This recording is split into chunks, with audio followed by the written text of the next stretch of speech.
On August 6, 2026, Prime Minister Christopher Luxon used a breakfast radio interview on News Talk CB to announce a plan to reconsider New Zealand's entire electoral system. Constitutional reform of this scale typically follows years of independent review and public consultation. The Prime Minister's choice to float the idea in a radio soundbite bypassed these established norms. The announcement caught his own cabinet by surprise.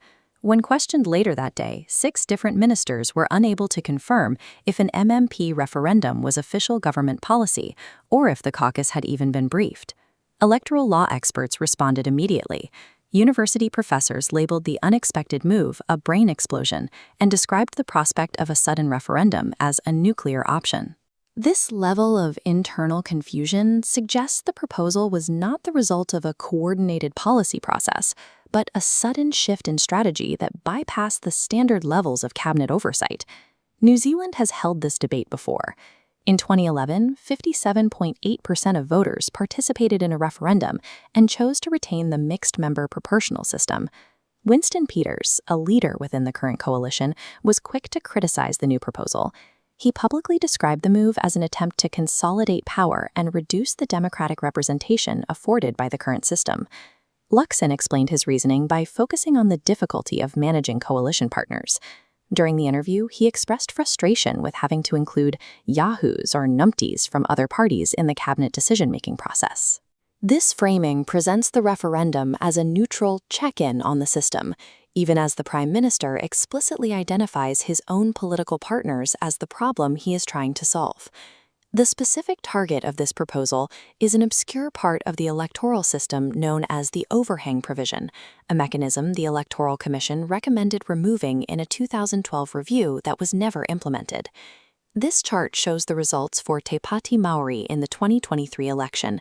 They received 3.08% of the party vote, which would typically entitle a party to roughly 4 seats in a 120-seat parliament. However, the party won 6 of the 7 Maori electorates. Under New Zealand's system, voters choose both a party and a local representative, and in this case, the local wins exceeded the party vote entitlement by 2 seats. The overhang rule addresses this by temporarily increasing the size of parliament. In 2023, the House grew to 123 seats, ensuring those local electorate wins were honored without distorting the overall proportionality of the vote. This mathematical rule provides the structural basis for Te Pāti Māori's current influence. It allows a Maori-led party to maintain its caucus strength based on its success in specific local electorates. The overhang functions as a mathematical correction, protecting the political weight of historically excluded Indigenous representation from being diminished by the majority vote. The strategy relies on the ambiguity of the referendum's wording. By asking a broad question about keeping or changing MMP, the specific rules being targeted remain hidden from the average voter. If a generic change is approved, the government gains the authority to selectively remove the overhang rule after the election, citing a general public mandate for reform. Removing that single provision would delete 2 Maori seats from Parliament. This outcome would be achieved without a government ever needing to explicitly campaign against the Maori seats themselves. This approach uses administrative complexity to reduce mana motuhake, the ability of Maori to hold and exercise power on their own terms.